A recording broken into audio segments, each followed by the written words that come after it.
कि धोती धोती तोहरी मंदिरिया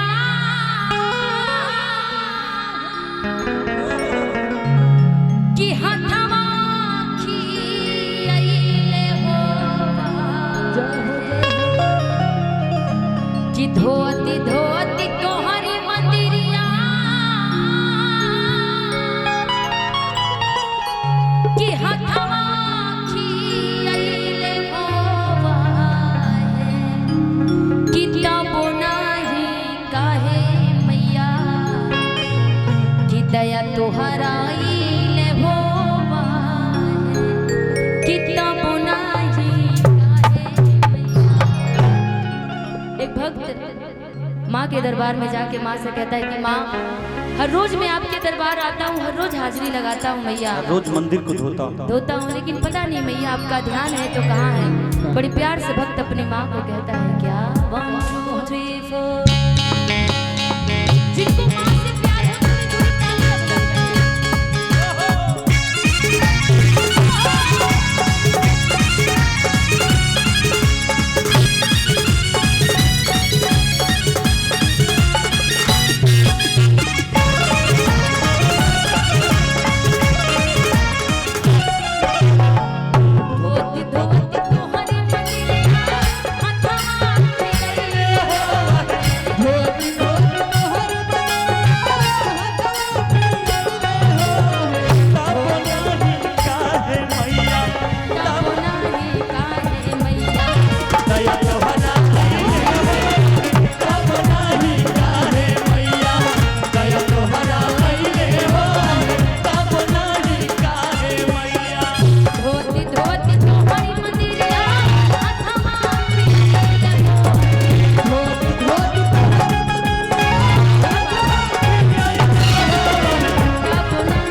इस धरती पे इस सनातन धर्म में सबसे पहले पशु पक्षी जानवर जगता है,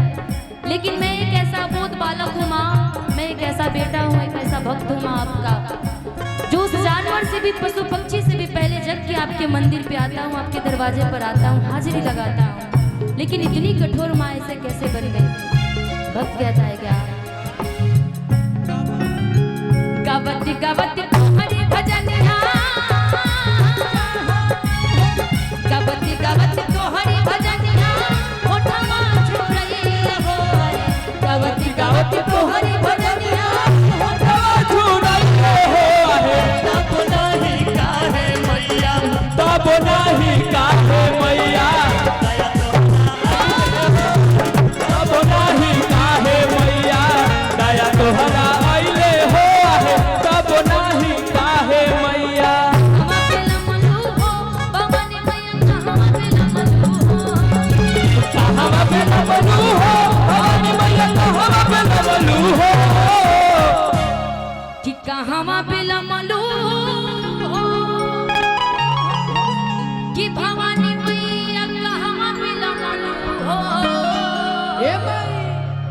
कहवा बिलवलू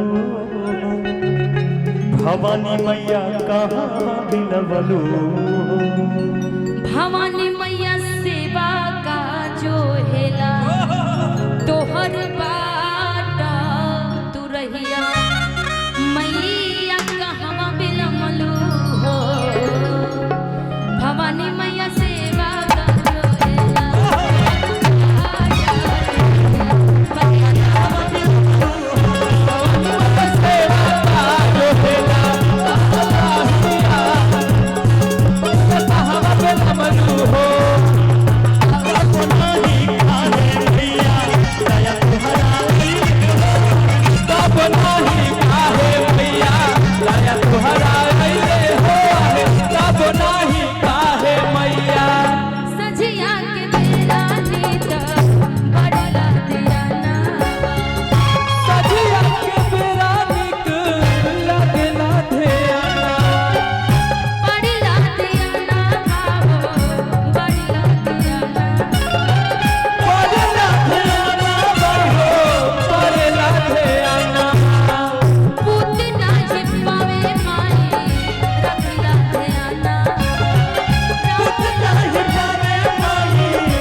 सच्चे दरबार की जय। अपने अपने माता